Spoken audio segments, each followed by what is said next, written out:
morning YouTube, it's Chris back in the very fucking cold captain's quarters. How are we all doing this evening? Okay, it's fucking freezing. First of all, before we start, I'd just like to ask you, if you've got literally 2 seconds it takes, hit the subscribe button below. I'm almost at 200 subscribers.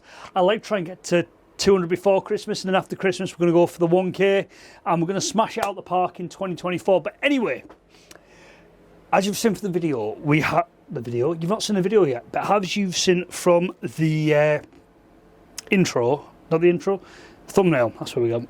We're doing the Hawkstone. Is that going to focus? Red Brew. Now, I hate to admit it, but I do like a bit of Jez's beer. I think if you have to rate Jez's beer, either way, I do like a bit of Jez's beer. But what we're going to do is we're going to try the Red Brew, and then I'm going to tell you what I think of it. I'll tell you what I think of it reference against its IPA. I think against the Hawkstone Lager, and what I think of it against just the cider as well. I've not done the cider, but I've got about 1 million bottles down there. Stacey's dad, if you're watching, you're getting that for Christmas, but shh. Either way, what I'm going to do is we will have a pour, and we will see what we think. So I bought this in a set. I think the video is up. If it's not, it will be up before this. But I think I paid about 55 quid, and I got 6 IPAs, 6 Hawkstone, and 6 ciders, and 12 Red Brew. I'm hoping this is going to be really good, because I've done the review on the Perfect Draft against the Hawkstone, and I've done it against the bottles, and I think the bottles are better than the draft. But I also think the Corona bottle's better than the draft, but that's just me personally. Again, it's totally, what's the word I'm looking for? Totally an individual taste. So this is a 6.2% ABV. Obviously, again, brewed in the Cotswolds under the Hawkstone umbrella. It's inspired by the Tuft Harvest, hard-working British farmers, rich malty undertones with a subtle fruitiness, hint of caramel biscuit, bold flavours, and bloody big kick. So that's what Jez has put on his can. So Jez, if you ever watch this, I'm expecting big things from this. So this has been chilling, so we'll get it in the pot, the pint of. Jez, I'm not buying your glasses, mate. They're really expensive. But if you want to send me one, please do. Either way.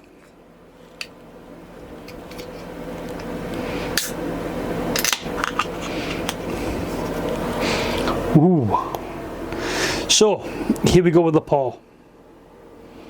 Ooh, she's a dark one. But to be honest with you, I'd expect that from quite such a dark... I think this is going to... Ooh, here we go. Here we go.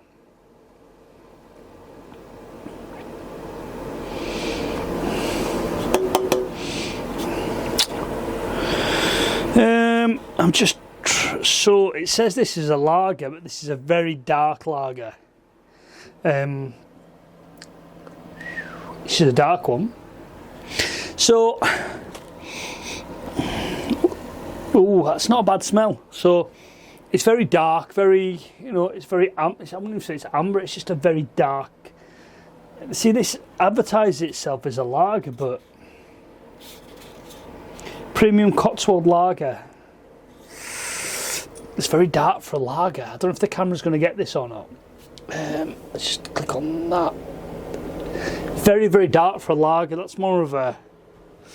That's almost a bittery type ale look.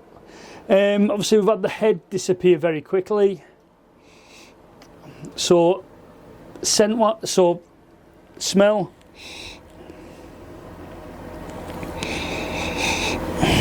There is some caramel notes there. I'm not getting any of the fruitiness. Some malty undertones. There's definitely some sharpness there. The camera's not going to focus. It's picking up my fucking nap here. There we go. Come on, focus. There we go. But let's have a taste.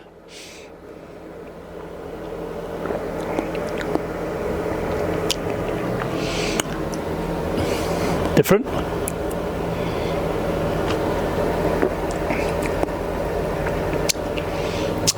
Okay, so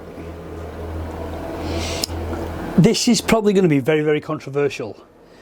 It is not.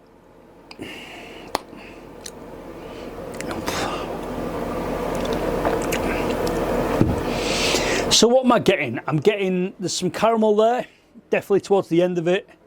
Maltiness, not so much. Fruitiness, not so much. But do you know what? Actually, it is a big kick, and it's very strange to taste this actually. But there's almost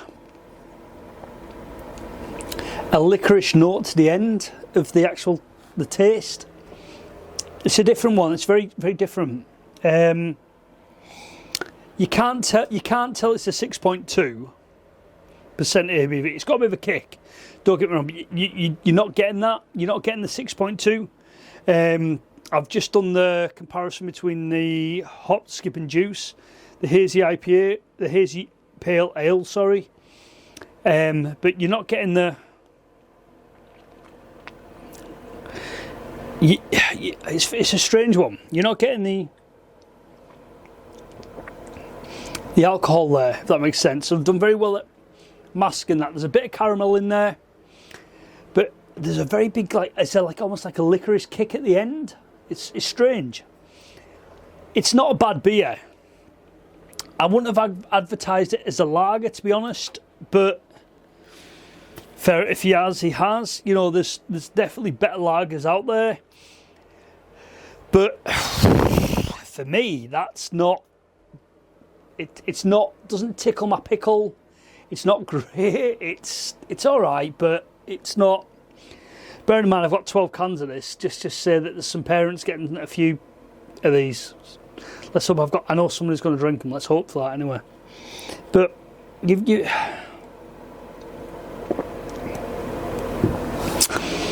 I just think for the price and, you know, spotting the Hawkstone, the Hawkstone brand, I think that could be better. Like that Sundowners was really good. Like I really enjoyed that. I really like the IPA. I really like just Hawkstone in general. The lager, I'm not a big fan of the cider. I think it's a bit flat, but I've not done a video on that, so I can't really comment. But for me, that is not. That's not great. That really isn't great. Don't get me wrong, if you like a darker lager and you like that licorice twang at the excuse me, you like that licorice twang at the end, then yeah, it's a winner. But for me, that's not game changing. That I think there's definitely better beers out there, definitely better lagers, but Jezza, I think with this, I'm going to be honest, Jezza, with this, I don't do wastage, but that's what I think of that. Anyway, guys, that's what I think of Red Brew. This is Chris in the Captain's Quarters. Thanks for taking time to watch. Hopefully you subscribed, but even not, thank you for watching. Don't forget to like, comment, subscribe. Anyway, peace out. We'll catch you in the next one. And there we go.